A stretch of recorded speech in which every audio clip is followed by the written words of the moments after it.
Welcome everybody. We're going to start on time, which is unusual for a COMET meeting, but I am conscious that everyone's going to be sat in front of Zoom for quite a long time over the next 2 days. So I think it's really important we try and keep everything on time. So welcome. Hope all of you are fit and healthy and surviving the various states of lockdown in different parts of the world that you're joining us from.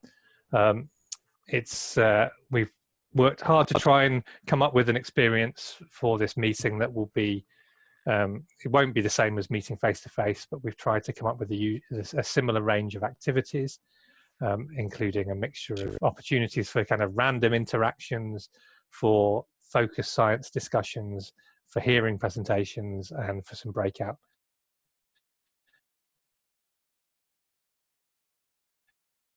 Some social acts. Hopefully it will have some flavor of a normal COMET meeting,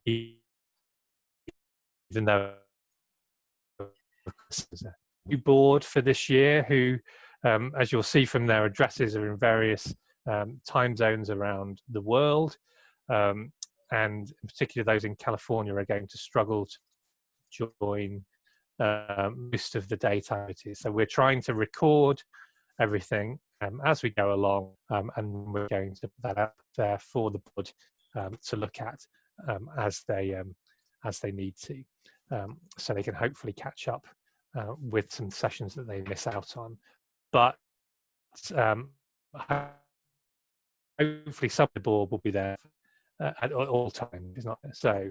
In particular, I want to welcome some new members. So Philippa Mason, who is from Imperial College, is joining us for the first time at a COMET meeting, and the first time as a review board member. She has lots of experience in the Earth observation community. I'm sure she can tell you a little bit about herself if you get a chance to chat at some point during the activities.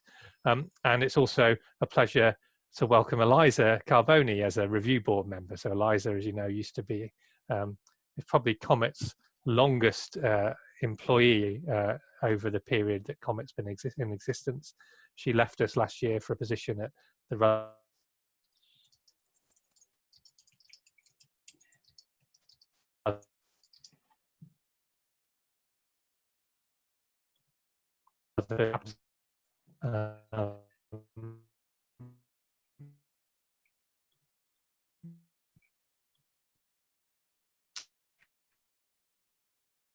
other new members, some of whom are Kira. They're all welcome, but as manager of COMET, and she's 50% working for CPOM as well. So Charlie has taken over the role that Debbie Rosen used to have. So you will have already heard lots from Charlie, and you will continue to hear from her. She's got lots of experience in administrating science projects in the UK system. So she's a real great asset for COMET.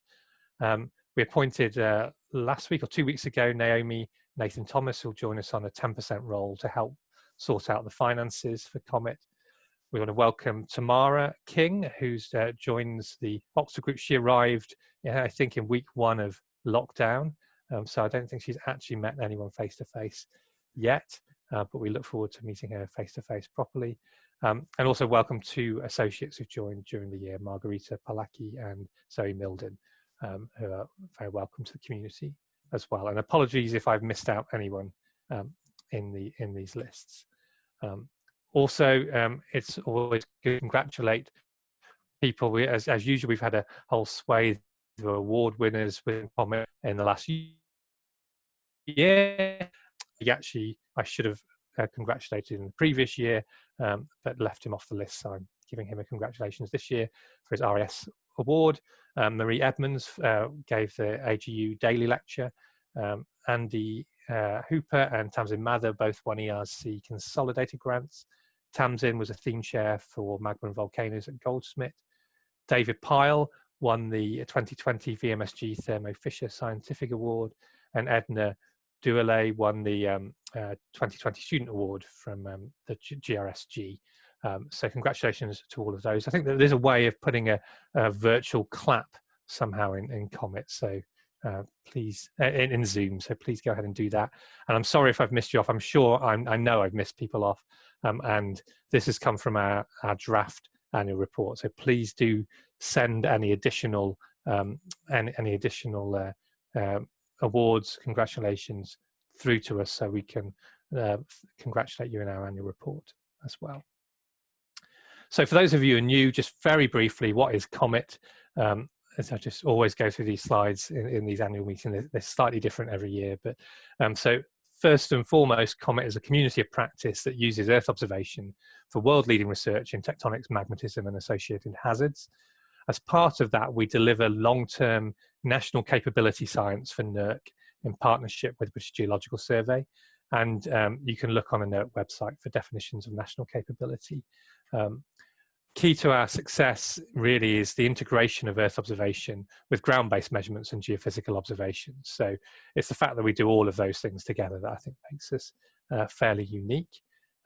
And we deliver impact in the non-academic sense of the word, primarily through long-term national and international partnerships throughout the world, particularly in countries that are at risk of natural disasters. So COMET began way back in 2002 as a NERC Earth Observation Centre of Excellence involving Oxford, Cambridge and UCL.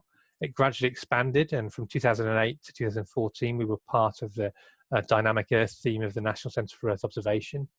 Since 2014 we've been gradually getting in a closer partnership with the British Geological Survey. We had an initial contract. We introduced an associate membership scheme in 2014 that's gradually increased the number of universities involved.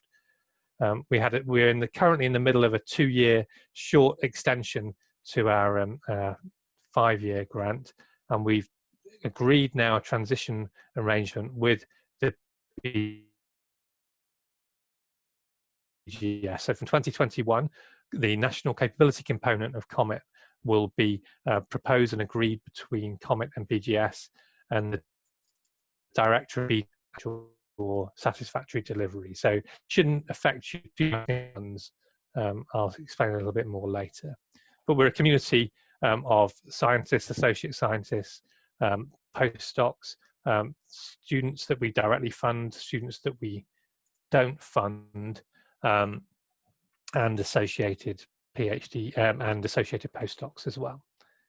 So we aim to understand the distribution of seismic hazard in space and time and the behavior and hazards of magmatic systems. We, as I said, what makes us special is that uniquely close integration and collaboration of experts in Earth observation and hazard science. We're aiming to maintain long-term scientific leadership across those areas and to deliver the best science for disaster risk reduction.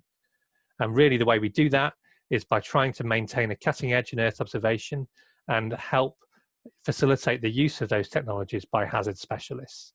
We're trying to invest in scientific excellence in hazard research.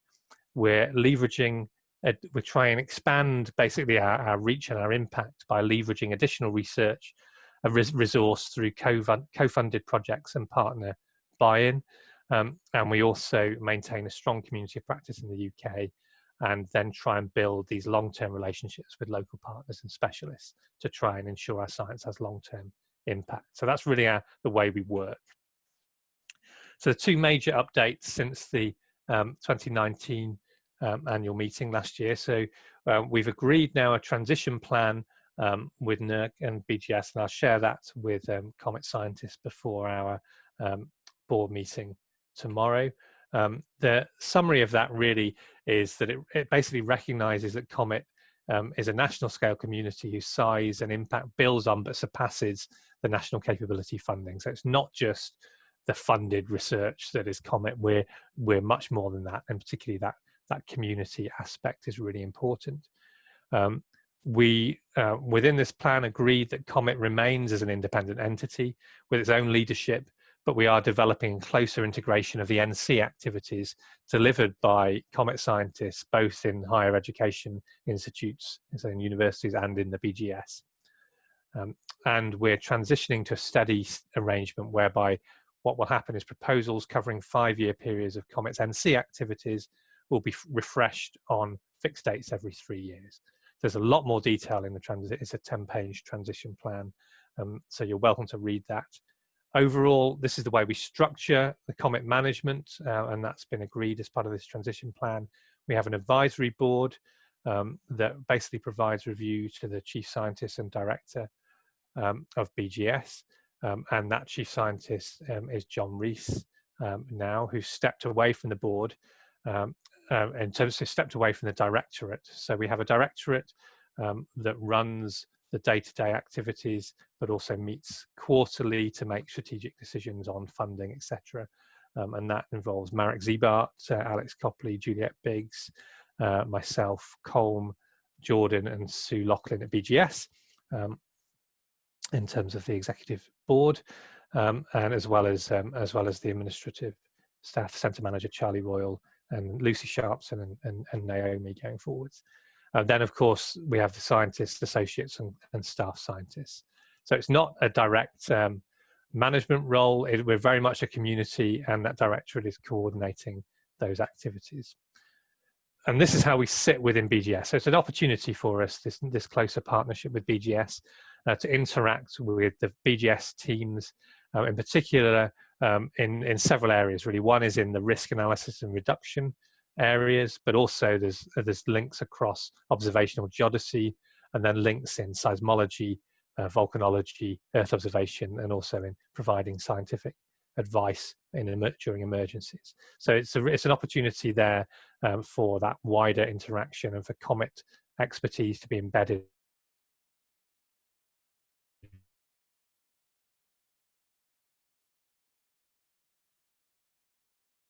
5 years, which is really an evolution from the 2019 to 2021 proposal, which after all is only a year old. So we've extended some of the targets, reorganized it slightly, but essentially it's more or less the same.